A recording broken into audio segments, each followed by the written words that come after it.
Hello students.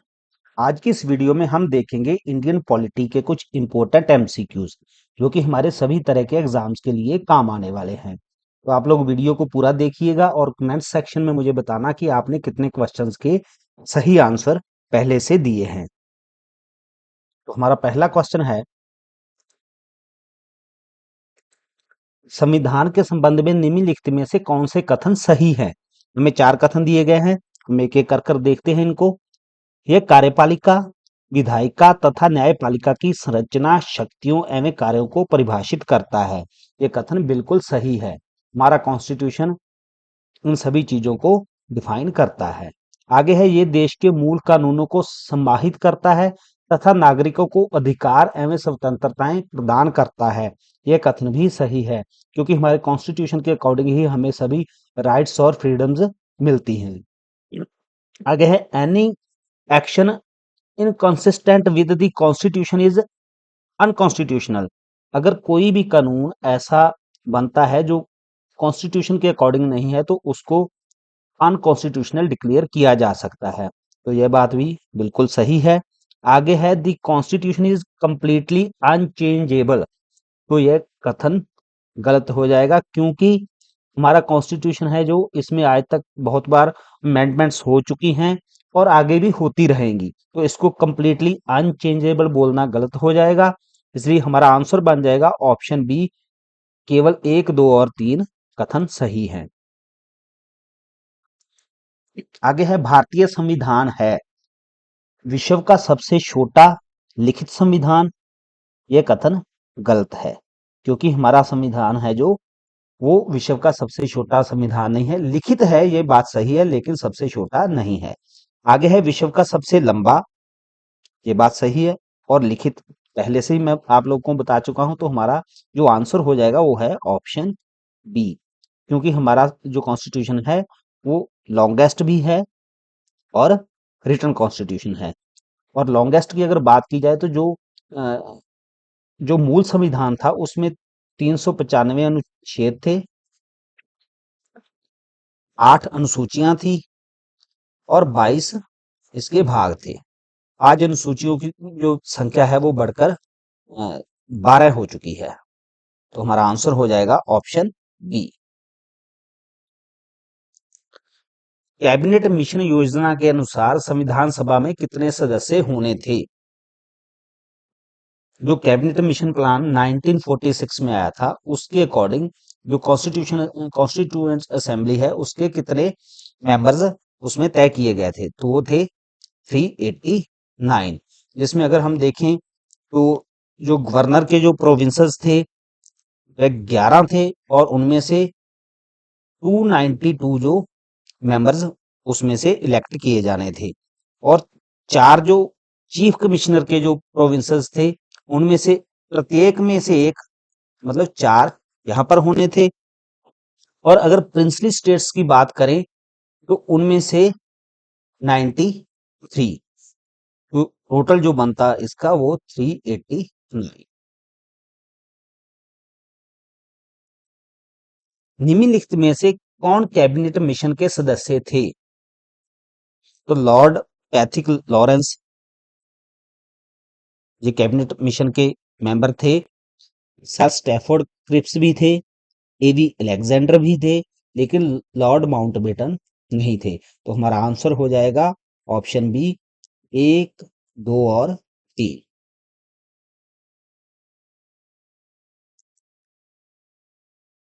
Cabinet mission योजना के प्रस्तावों को केवल कांग्रेस ने स्वीकार किया, केवल मुस्लिम लीग ने स्वीकार किया, कांग्रेस और मुस्लिम लीग दोनों ने सर्वसम्मति से स्वीकार किया, दोनों ने अस्वीकार किया।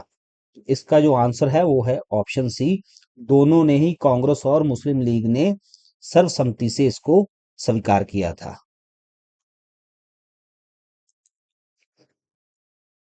संविधान सभा के सदस्य थे, उनको कैसे इलेक्ट किया गया था ये आप हम लोगों ने यहाँ पर बताना है। डायरेक्टली इलेक्टेड थे, ये बात सही नहीं है। Indirectly elected and partially nominated, ये कथन बिल्कुल सही है। उनमें से कुछ तो प्रत्यक्ष रूप से निर्वाचित हुए थे, प्रत्यक्ष रूप से, इनडायरेक्टली, और कुछ को नॉमिनेट भी किया गया था। तो हमारा आंसर हो जाएगा ऑप्शन बी। विभाजन के बाद संविधान सभा की सदस्य संख्या कितनी रह गई? जब पार्टीशन होगा, इंडिया और पाकिस्तान दो कंट्रीज के लिए अलग अलग से कॉन्स्टिट्यूशन बनने थे, तो जो हमारा इंडिया का पार्ट था उसमें जो हमारी कॉन्स्टिट्यूएंट असेंबली थी उसके सदस्य की संख्या जो पहले 389 थी, अब वो कितनी रह गई? वो रह गई 299। इसमें से 229 ये प्रोविंसेस से चुनकर आने थे और 70 थे वो प्रिंसली स्टेट्स से आने थे। तो टोटल 299।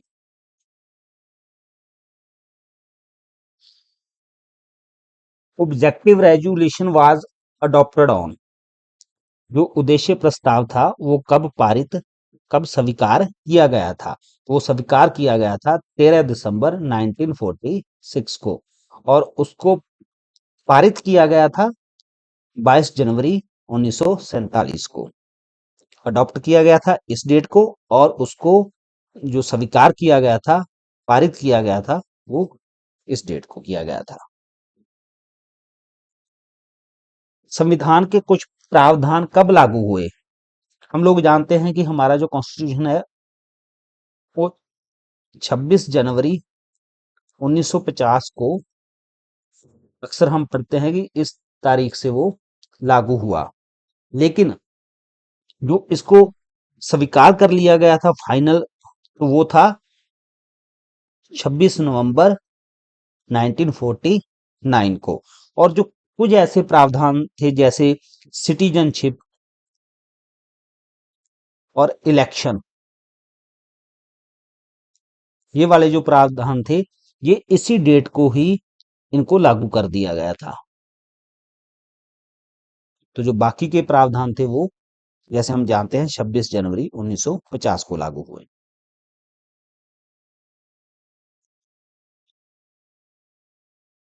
यहाँ पर हमने बताना है कि जो committee on rules of procedure थी उसके चेयरमैन कौन थे? हम लोग जानते हैं कि हमारे जो कॉन्स्टिट्यूएंट असेंबली थी उसमें अलग अलग कमेटीज थी। तो किसी कमेटी का चेयरमैन किसी को लगाया गया था, किसी का किसी को। तो जो प्रक्रिया नियम समिति थी उसके जो चेयरमैन थे, जो अध्यक्ष थे, वो थे doctor Rajendra Prasad.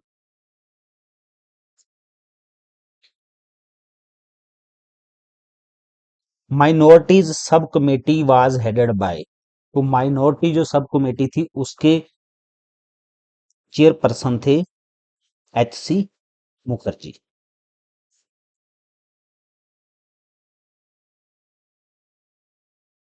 The states committee was headed by, अगर हम स्टेट्स कमेटी की बात करें तो हमें ऐसा लगेगा कि ये शायद यह वल्लभ भाई पटेल के द्वारा चेयर की गई, लेकिन ऐसा नहीं है। इसके जो अध्यक्ष थे वो थे जवाहरलाल नेहरू।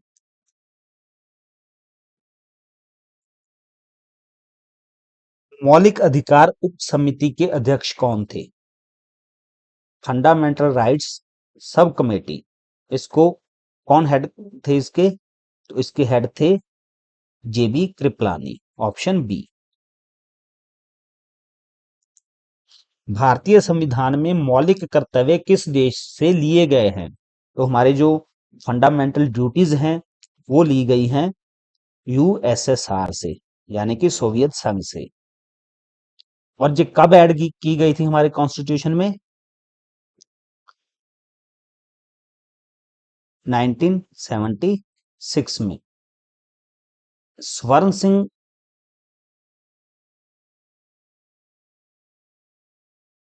कमेटी की रिकमेंडेशन पर हमारे जो फंडामेंटल ड्यूटीज हैं उनको हमारे कॉन्स्टिट्यूशन में ऐड किया गया था।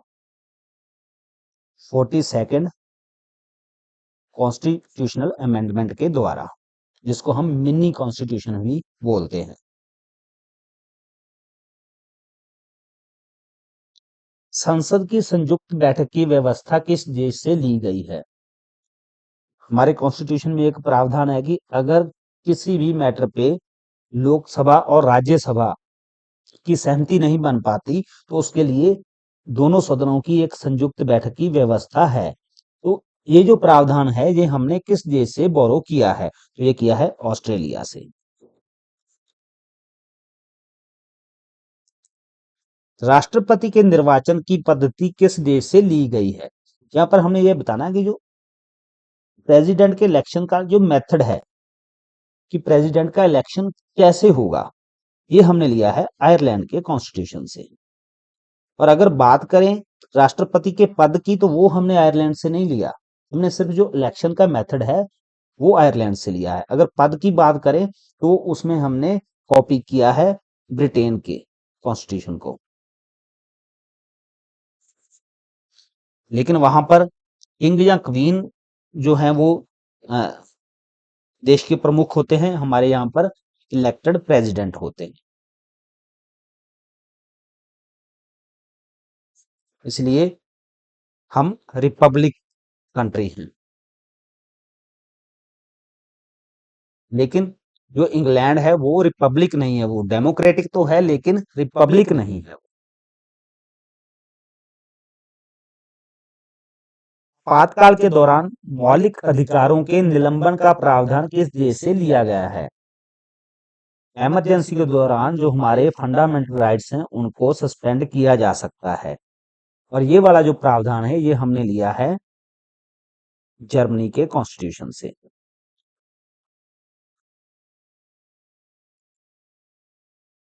किन महिला नेताओं ने समान नागरिक संहिता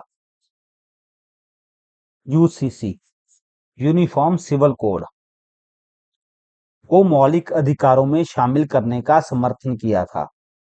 वो थी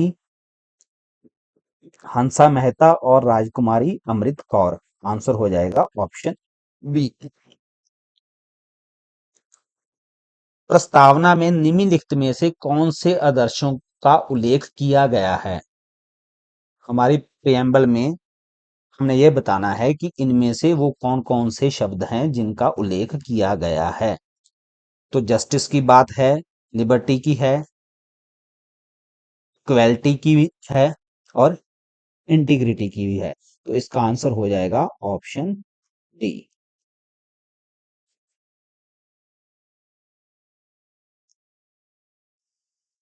इंटीग्रिटी अभी हमने बात की है। ये शब्द हमारे प्रेम्बल में किस कॉन्स्टिट्यूशनल अमेंडमेंट के द्वारा ऐड किया गया? तो वो था 42nd अमेंडमेंट। कब हुई थी? 1976 में। तो मैंने आपको पहले ही बताया इसको मिनी कॉन्स्टिट्यूशन भी बोलते हैं।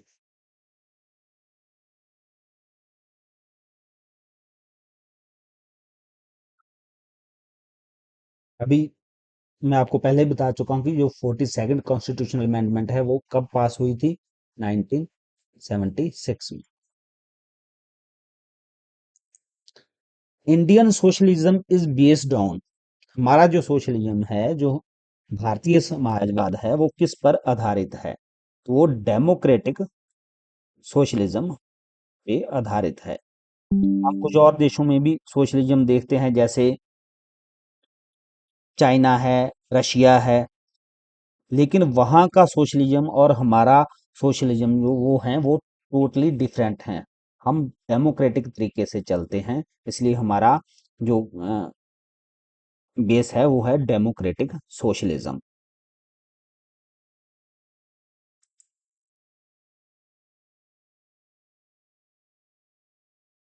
हमारा अगला क्वेश्चन है 42वें संविधान संशोधन संशोधन अधिनियम 1976 द्वारा प्रस्तावना में कौन से शब्द जोड़े गए? इसमें 3 शब्द जोड़े गए थे, सोशलिस्ट, सेकुलर और इंटीग्रिटी। आंसर हो जाएगा ऑप्शन डी।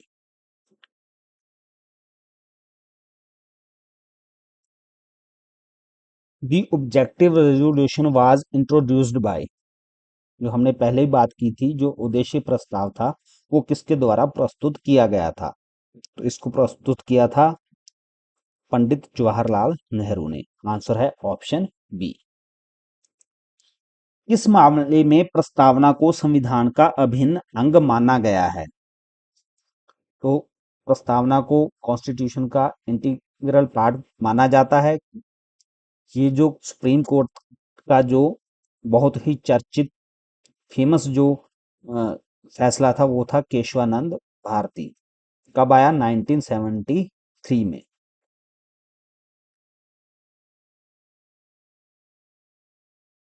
प्रस्तावना में उल्लिखित न्याय में शामिल हैं। तो हमारी प्रस्तावना में 3 तरह के जस्टिस की बात की गई है, social, economic and political justice. Answer हो जाएगा ऑप्शन सी। कितने जस्टिस दिए गए हैं? 3। प्रस्तावना में उल्लिखित स्वतंत्रताएं में शामिल है। हमें कितनी जो लिबर्टीज हैं वो प्रेम्बल में लिखी गई हैं। तो लिबर्टीज हैं 5, जस्टिस थे 3 और लिबर्टीज 5। 5 कौन कौन सी? Thought, expression, belief, faith and worship. Equality mentioned in the preamble refers to. अगर इक्वालिटी की बात करें तो इक्वालिटी दी गई है 2 प्रकार की। कौन कौन सी? स्टेटस एंड अपॉर्चुनिटी की। आंसर हो जाएगा option D.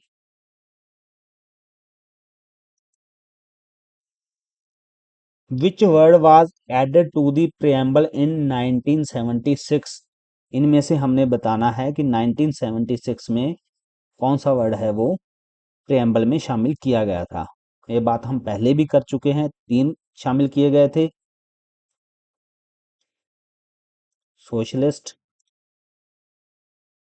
Secular and integrity. Answer हो जाएगा ऑप्शन सी, इंटीग्रिटी, अखंडता।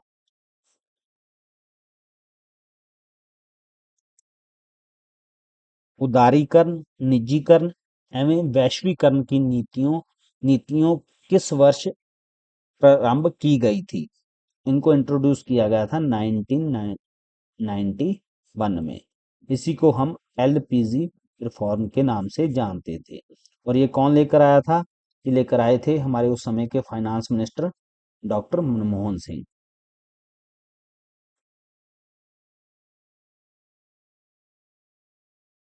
स्टूडेंट्स, मुझे होप है कि आपको ये वीडियो अच्छा लगा होगा, और अगर आपको अच्छा लगा है तो इसको लाइक जरूर करें और चैनल को सब्सक्राइब कर लें। Thank you.